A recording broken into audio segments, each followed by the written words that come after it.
Zdravím všechny posluchače hudby, tady to je kanál Traffic Jam a my se jdeme vrhnout na další hudební rewind měsíce. Už taková klasika, jdeme si projet koncerty, které proběhly v Česku. Kytarová legenda Eric Clapton v Praze předvedl naprosto mistrovský koncert plných bluesových a rockových klasik. Byla to neopakovatelná atmosféra pro všechny generace. Divoká party jízda, která nenechala nikoho sedět. Flowrida předvedl totální úlet, když se před show převlékl za sekuriťáka a nenápadně zpovídal fanoušky. Oh my god. Oh my god. Na stage pak rozpoutal šílenou party, během které vytáhl lidi z davu i z médií přímo k sobě na pódium. Všichni tam pak společně skákali, zpívali a neznám nikoho, kdo by byl až tak otevřený k fanouškům jako Flowrida. Ne-Yo a Akon. Tohle byla naprostá nostalgická nálož pro všechny milovníky R&B minulých let. Oba interpreti nasázeli jeden hit za druhým a ukázali, že mají pořád neskutečný hlas i styl. Hala zpívala každé slovo spolu s nimi od začátku až do konce. Alvaro Soler, španělské rytmy, slunce a čistá pozitivní energie zaplavily pražské pódium. Jo, a ještě než odehrál svůj koncert, stihl vystoupit na náměstí Republiky s pouličním zpěvákem. Wait, stop. Are you Alvaro Soler? Yeah, man. Oh my god, is this really his song we're playing right now? That's We'll sing it together.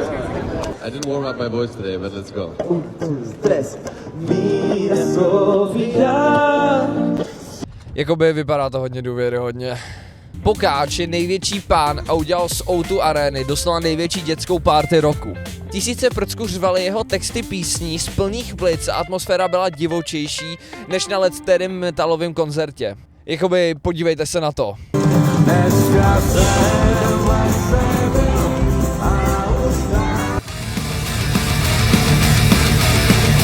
Absolutní strop pro celou rodinu. Skillet. Americká rocková smršť odpálila show plných tvrdých kytarových riffů, chytlavých refrénů a hromady pyrotechniky. Teď si projedeme koncerty, které teprve budou. David Koller. Legenda českého roku David Koller chystá v prosinci v O2 Areně speciální koncert jako poctu Karlu Krylovi. Můžete se těšit na silné texty, Kollerův osobitý přednes a jedinečnou atmosféru plnou emocí. Jedna z největších ikon světového rapu A$AP Rocky míří na podzim do Prahy. Tohle bude bez pochyby jeden z nejlepších koncertů roku. Výrazná tvář domácí rapové scény chystá v říjnu svou dosud největší a nejambicioznější show. René Dank slibuje propracovaný vizuální koncept a průřez svou dosavadní tvorbou s mnoha hosty. Jedna z nejtalentovanějších českých R&B a popových zpěvaček Anet X míří do prestižního prostoru O2 Univerzu. Sofian Match. Sofian chystá na štvanici naprosto unikátní show, kde bude obklopen fanoušky ze všech stran díky 360 stupňovém pódiu. Tento netradiční koncept slibuje neuvěřitelnou energii a maximální propojení s publikem pod širým nebem. Bude to největší a nejodvážnější koncert jeho dosavadní kariéry. A band se vrací do největší české haly, aby tam opět předvedl show světového formátu. Jeho koncerty v O2 Aréně jsou vždy zárukou obří energie a světle propracované choreografie.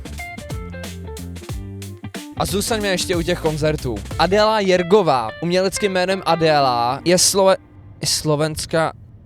No dobrý. Shakira vystoupila na ikonické pláži... Ne, dělám si srandu. Slovenská... Dobrý, nechám toho. Adéla je slovenská zpěvačka, která právě oznámila své vlastní světové turné, které se v USA vyprodávají během hodin, některé i během sekund. Shakira vystoupila na ikonické pláži Copacabana, kam dorazilo přes 2 miliony fanoušků. Zároveň je první umělkyně, která měla na 4 různých kontinentech vždy alespoň jeden koncert pro více než 100 000 lidí. V roce 2024 měla Taylor Swift odehrát 3 vyprodané koncerty ve Vídni pro 200 000 fanoušků. Všechny ale byly zrušeny kvůli hrozbě z plánovaného teroristického útoku. Rakušan Beran A.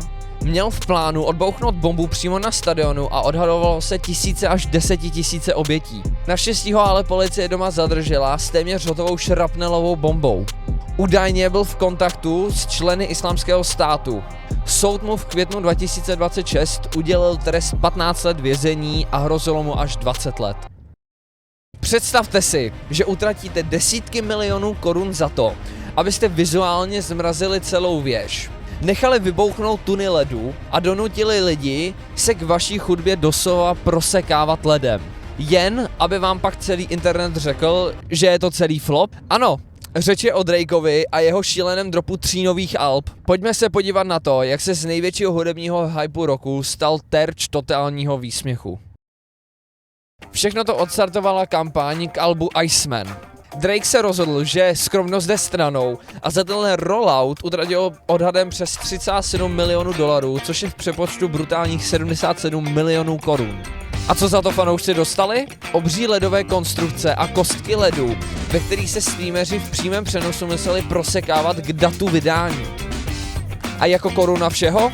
Drake nechal vizuálně kompletně zmrazit slavnou CN Tower v Torontu. Jenže Drake se nespokojil s jedním albem. V půlce května šokoval svět tím, že vydal rovnou 3 desky najednou. A to Iceman, Habibti a Maid of Honor. Nápor zvědavých lidí byl tak obrovský, že servery Spotify pod tím tlakem doslova crashnuly. Drake na nás vyvalil monstrózní nálož 43 skladeb, což dělá dohromady zhruba 2,5 hodiny čistého poslechu. Ale jak se říká, kvantita se nerovná kvalita. A tady to platí dvojnásob.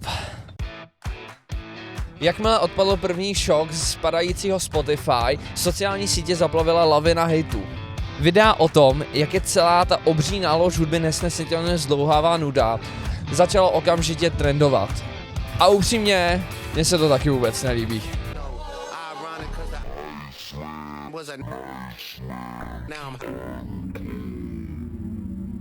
I am the Iceman, I'm a pretty nice man, I'll cook some rice, man. Manish on the beat, shebang. All of my ops, they dead. Why do they gas me up? Where does it go? My head. Pojďme na reálná čísla, protože tohle je pro Drakea slušná facka. Prestižní hudební magazín Pitchfork poslal hlavní rapové album Iceman ke dnu s brutálním hodnocením 4,8 z 10. Napsali, že místo velkého comebacku fanoušci dostali jenom bufet ponížení a 1:08 minut ufňukané sebelítosti a paranoje. Na agregátoru Metacritic svítí u Iceman ubohých 51 bodů ze 100.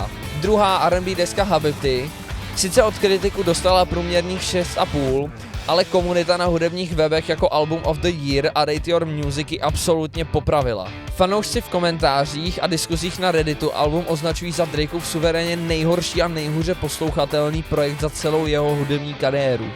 Jediný, kdo z toho paradoxně vyšel se štítem, je třetí deska Maid of Honor, které Pitchfork sice překvapivě napálil 8 z 10, ale ostatní velká média jako The Guardian mají jasno. Celou tuhle trojitou nabídku popsala jako nudnou, přeplácanou katastrofu, kde Drake v houseových beatech zní, jako by ho to celé vlastně strašně otravovalo. Internet má zkrátka jasno. Utratit 77 milionů za promo a pak sklidit takovouhle bídu, to je teprve umění.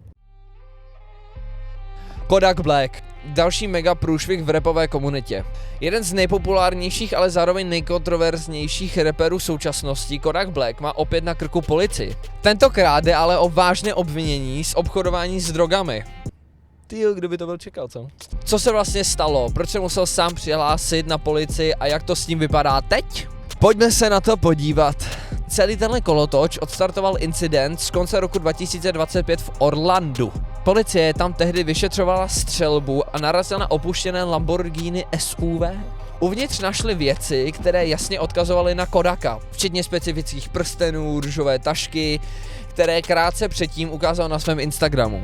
Jenže v té tašce bylo taky zhruba 37 000 dolarů v hotovosti a hlavně látka, kterou laboratoř později potvrdila jako extázi. A to v množství, které floridské zákony už definují jako obchodování s drogami. Pro Kodaka to ale není nová situace. V minulosti už čelil obviněním z držení oxykodonu anebo kokainu. Jeho právníkům se sice řadu věcí podařilo shodit, například u soudů dokázali, že na některé nazené látky měl legální lékařský předpis. Jenže rapper opakovaně porušoval podmínky kauce, vynechával povinné tresty na drogy a kvůli tomu všemu na něj byl nakonec vydán zatykač. A jak to dopadlo? V květnu 2026 se Kodak Black vlastním jménem Bill Capri sám dobrovolně přihlásil na policii v Orange County. Žádné dramatické zatýkání se nekonalo, šlo o domluvenou akci jeho právního týmu. Soudce mu kvůli jeho bohaté trestní minulosti nasadil vysokou kauci $75,000. Kodak ji zaplatil a hned druhý den byl propuštěn na svobodu. Jeho právník tvrdí, že obvinění jsou nesmyslná a případ chtějí kompletně smést ze stolu. Na finální rozsudek soudu si ale bude muset rapper počkat na svobodě.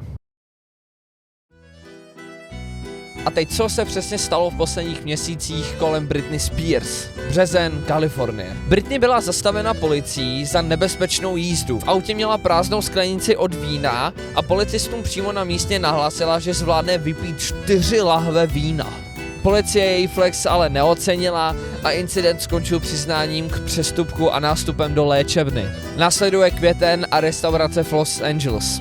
Běhání po podniku s nožem v ruce, zapálená cigareta, křičení a štěkání na hosty. To se údajně podle svědků stalo při klidné večeři. Tým Britney však vydal oficiální stanovisko, že prej pouze vyprávěla historku o svém psovi, který štěkal na sousedy.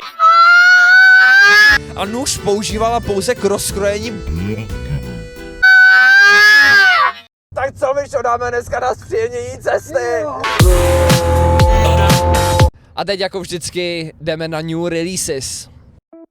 Drakea už máme vyřešeno, vypsaná Fixa rozjela fucking party a vydala druhý single z připravovaného alba Ideál. MGK a Wiz Khalifa vydali společný mixtape s názvem Block Era Boys a Rolling Stones odhalili song z nového alba s názvem In the Stars.